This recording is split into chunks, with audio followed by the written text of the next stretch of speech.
JoJo Siwa has had a week that's basically taken over the internet.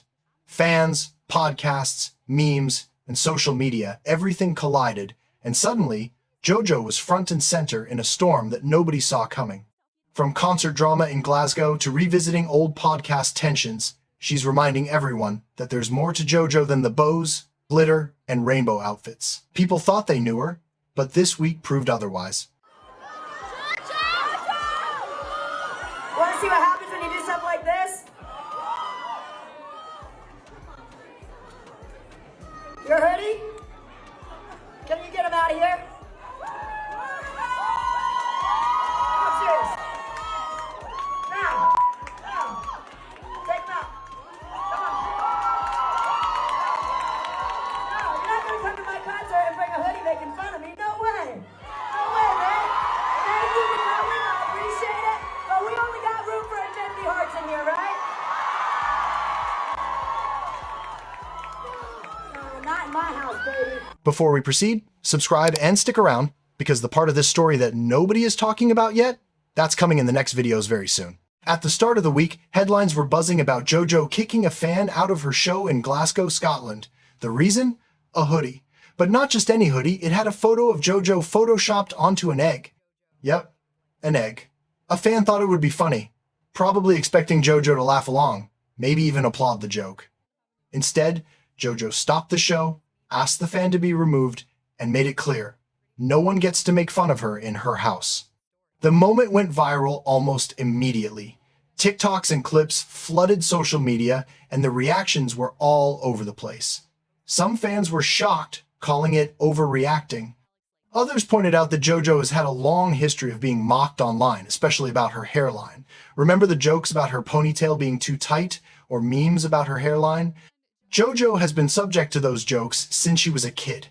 And maybe, just maybe, this was her way of drawing the line. The fans who were kicked out posted their side of the story too. They explained that they didn't have merch to wear to the concert and wanted to make it funny. They Googled a picture, printed it on their sweatshirts, and thought JoJo would see the humor. Hi. So me and my friend, we didn't have any merch, so we were like, oh, what are we gonna wear?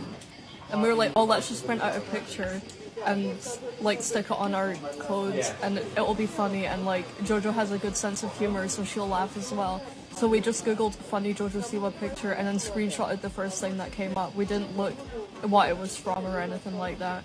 And then we got in and we were there for like 45 minutes, and JoJo was like, what's everyone wearing? And we were like, oh, this is our opportunity to make her laugh. So we like held up what it was, and she was like, can you hand it over? So we did. And we were like, oh my goodness, she's gonna like laugh and find it really funny. She didn't find it funny.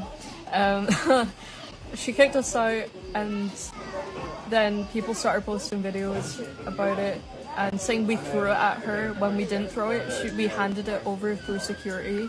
And how did you feel when you were kicked out? 'Cause this is when you called me. Well, I called Mum about to have a panic attack because I've never been kicked out of a concert before, and I always gone to concerts, and all the other shows that I've been to, they find stuff like that really funny. Like, it's a common thing for people to like bring a funny picture. Okay. But yeah, so I went out the concert and the staff weren't even like looking at us, and we were trying to talk to them and they were just ignoring us, and like, yeah. They even handed it to her politely through security. The reaction? Panic. They were escorted out, confused and embarrassed. And while some argued it seemed harmless after all, JoJo had posted the egg picture herself years ago. She made it clear she wasn't laughing this time. But this wasn't the only drama. JoJo also revisited an old podcast experience with Alex Cooper on Call Her Daddy. Fans might remember her talking about the names of her future kids, Freddie, Eddie, and Teddy. That conversation, though seemingly lighthearted, became a point of tension. We're going to talk about your kid names. Freddie, Eddie, and Teddy, my babies. Okay. What the fuck? Like, I'm sorry, but I have to just, what? How did you come up with these names? Please, I love it. What? And why? Like, and why? And you got them tattooed on yourself. So they were all, you can kind of, some are still lingering around. They were temporaries. Okay. They were like 2-week temporaries. Okay. I have 3 real ones. So I have 2 on my hands and then 1 behind my ear. Freddie, I love Freddie Mercury. Freddie Mercury's like literally changed my life from the dead. I love that dude. I wanted to name a girl Freddie for the longest time. Last 8 years. Then I was like, well, I really want twin boys. I was like, so my girl's Freddie and then I got 2 twin boys. JoJo admitted she felt questioned, even judged, by Alex during the interview. She claimed that almost every answer she gave was met with scrutiny, leaving her feeling like she had to defend herself constantly. Because that is the generation that does hate on me and did hate on me. It's just the people that are a little bit older than me. And I don't know, I think, honestly, for me, it's predictable. But, like, almost like she would be to me like, are you a dumbass? And then I would be like, well, here's... Some fans saw it differently, defending Alex for doing her job. Her style is known for pushing celebrities to respond to rumors, challenge them, and clarify themselves.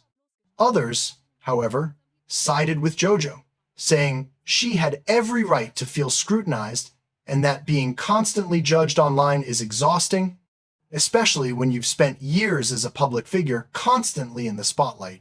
JoJo's reflections on the podcast were revealing. She suggested that part of the tension comes from generational differences, people older than her, and maybe even the culture around podcasters who thrive on challenging and teasing guests. She clarified that while she didn't dislike Alex personally, the way the interview made her feel was frustrating, and it brought up insecurities she's had for years. It was almost like watching someone revisit old wounds that never fully healed, and she wanted the world to understand her side. The public reaction was, predictably, mixed. Some criticized JoJo as overly sensitive, while others praised her for standing up for herself. And that's been the story of her career in miniature. JoJo has been celebrated, mocked, and misunderstood, sometimes all at the same time. But what this week really highlighted is that she is no longer just a colorful kid with bows and sparkles. JoJo is growing, evolving, and starting to assert control over her narrative in ways that make people uncomfortable. And maybe that's exactly the point. There's also a bigger story here about identity. JoJo has been redefining herself, moving away from the bow-wearing, kid-friendly persona into a more adult, self-aware figure. But the internet, as always, is slow to adjust. Fans who grew up with JoJo often still see the girl they loved on Nickelodeon. And the jokes about her hairline or appearance that might have seemed funny in 2019 suddenly feel invasive when you understand the history behind them. JoJo's reactions are her way of taking back control, signaling that the days of harmless teasing are over. Even the way she handled the fan incident speaks volumes. Kicking someone out of a concert is a bold move, and not something she did lightly. It's a clear message that she sets the rules in her space. Combined with her podcast commentary, it shows a pattern. JoJo is no longer content to let the world define her. She's reclaiming the narrative on her own terms. And yet, there's an undercurrent of vulnerability. JoJo's decisions are influenced by years of public scrutiny, teasing, and expectations she's been burdened with since childhood. That tension between power and vulnerability makes her story compelling. She's navigating fame in a way that feels raw and real, and it's exposing a side of her that fans rarely see the human side behind the glitter. So where does this leave JoJo? Is she becoming a comeback queen, taking control and growing into her own? Or is she perceived as sensitive, even unapproachable, by some of her audience? The answer isn't simple. What's clear is that JoJo is evolving, and that evolution comes with friction. Every reaction, every TikTok, every podcast replay contributes to the story she's writing now. In the end, JoJo's journey this week highlights a lesson for all public figures. The line between humor and hurt is razor thin. Fans can react, the internet can speculate, and memes will continue to circulate, but how a celebrity responds defines the next chapter of their story.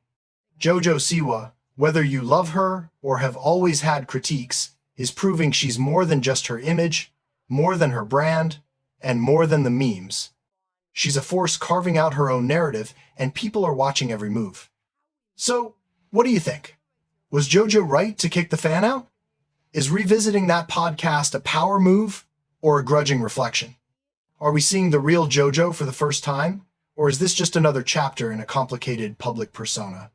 The internet is full of opinions, but one thing is undeniable. JoJo Siwa isn't just a meme, she's a story. And this week proved she's ready to take center stage on her own terms.